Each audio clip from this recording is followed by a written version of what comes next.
بسم اللہ الرحمن الرحیم۔ السلام علیکم ورحمۃ اللہ وبرکاتہ۔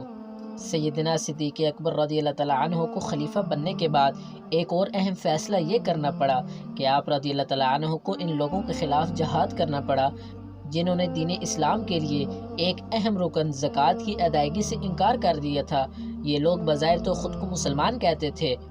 اور دین اسلام کے دیگر فرض ارکان پر عمل پیرا بھی تھے، مگر زکوٰۃ جیسے رکن کی ادائیگی سے منحرف ہو گئے تھے۔ آپ رضی اللہ تعالیٰ عنہ نے فیصلہ کیا جو لوگ زکوٰۃ نہیں دیں گے ان کے خلاف کارروائی کی جائے تاکہ دین اسلام کے اس بنیادی رکن کی ادائیگی پر انہیں دوبارہ مائل کیا جا سکے۔ منکرین زکوٰۃ کی سرکوبی کے متعلق حضرت ابو ہریرہ رضی اللہ تعالیٰ عنہ سے مروی ہے، فرماتے ہیں حضور نبی کریم صلی اللہ علیہ وآلہ وسلم کے ظاہری وصال کے بعد جب سیدنا صدیق اکبر رضی اللہ تعالیٰ عنہ خلیفہ بنے تو عرب کے قبائل مرتد ہو گئے اور انہوں نے زکوٰۃ دینے سے انکار کر دیا۔ آپ رضی اللہ تعالیٰ عنہ نے جب ان کی سرکوبی کا فیصلہ کیا تو سیدنا فاروق اعظم رضی اللہ تعالیٰ عنہ نے ان سے کہا ان قبائل سے کیسے جنگ کی جا سکتی ہے، اور حضور نبی کریم صلی اللہ علیہ وآلہ وسلم کا فرمان ہے مجھے لوگوں سے اس وقت تک لڑنے کا حکم دیا گیا جب تک وہ اللہ عز و جل کی وحدانیت کا اقرار نہ کر لیں،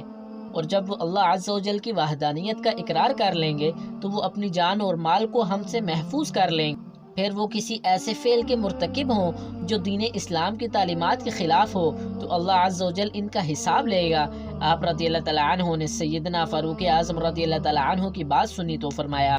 اللہ عز و جل کی قسم جو کوئی نماز اور زکوٰۃ میں فرق سمجھے گا تو میں اس سے ضرور لڑوں گا، کیونکہ زکوٰۃ مال کا حق ہے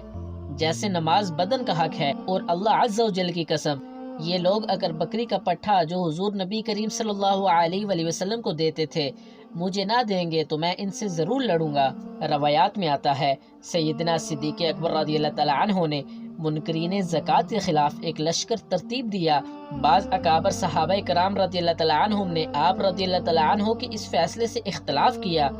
یہاں تک کہ سیدنا فاروق اعظم رضی اللہ تعالیٰ عنہ نے بھی کہا کہ ان کے خلاف اس نازک موقع پر ہمیں جنگ نہیں کرنی چاہیے۔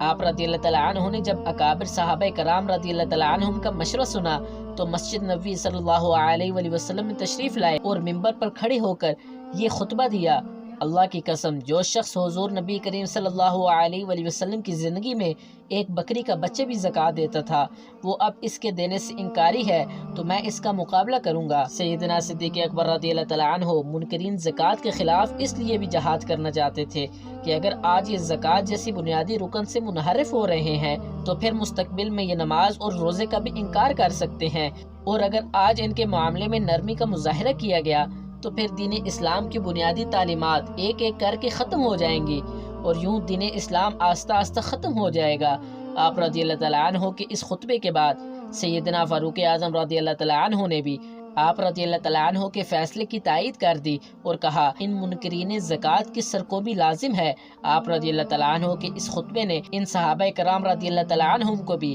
منکرین زکوٰۃ کے خلاف اقدام پر قائل کر دیا جو کہہ رہے تھے کہ اس نازک موقع پر فی الحال ان منکرین زکوٰۃ کے خلاف کوئی اقدام نہ اٹھایا جائے۔ سیدنا فاروق اعظم رضی اللہ تعالیٰ عنہ نے